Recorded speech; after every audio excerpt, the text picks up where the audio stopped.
El Evangelio según San Marcos fue escrito alrededor de los años 60 después de Cristo.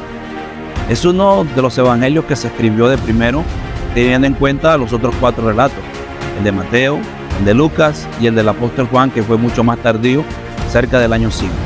Vale recordar que el Evangelio de Marcos obedece al cumplimiento de la palabra del Señor cuando dijo que habían visto a un ser en un trono que tenía diferentes aspectos.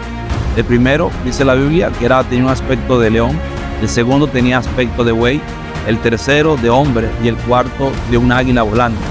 Obedece el Evangelio de Marcos entonces a la segunda manifestación que nombré, que tiene que ver con el buey, porque el Evangelio de Marcos es escrito mostrando a Jesús como un hombre ejecutor de la palabra de Dios, un hombre ejecutor de poderes, de hechos portentosos, y que se deja ver en todo el escrito haciendo obras maravillosas.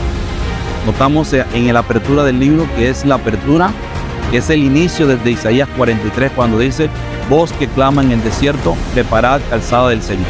Este evangelio se abre de esa manera, sin dar una introducción, sin dar una genealogía a la diferencia de los otros, sin dar una transición acerca de lo que se quiere hablar, sino que entra de golpe, hablando tajantemente de los portentos que Cristo venía a hacer.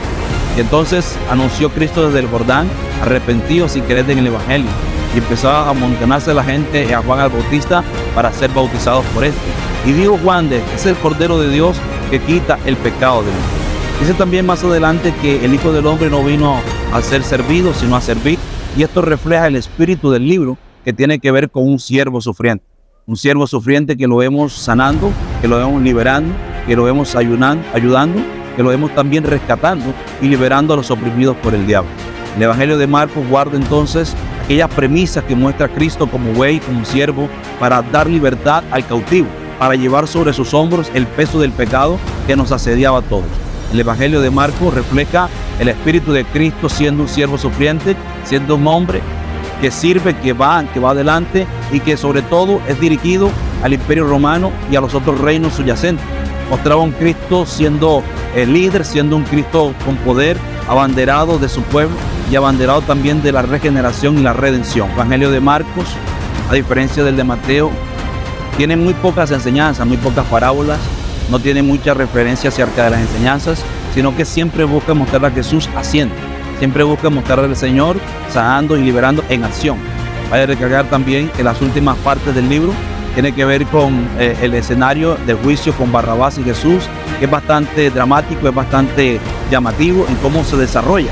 Que dice la Biblia acerca de eso, que Pilato lo pone en una palestra para que el pueblo pudiera seleccionar a cuál de los dos deja libre.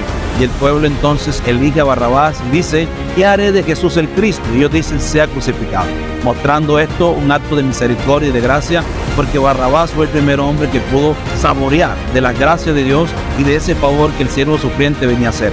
Barrabás fue la primera persona que tuvo la experiencia de vivir la compasión directa de Dios, de experimentar en su propia carne el perdón de Dios y esa mirada llena de misericordia y de amor que lo cobijaba. Pasamos al capítulo siguiente, cuando Cristo es crucificado, sepultado y resucitado, y entonces encomienda, creo que uno de los pasajes más importantes en Marcos, que tiene que ver con la delegación a la iglesia de la Gran Comisión.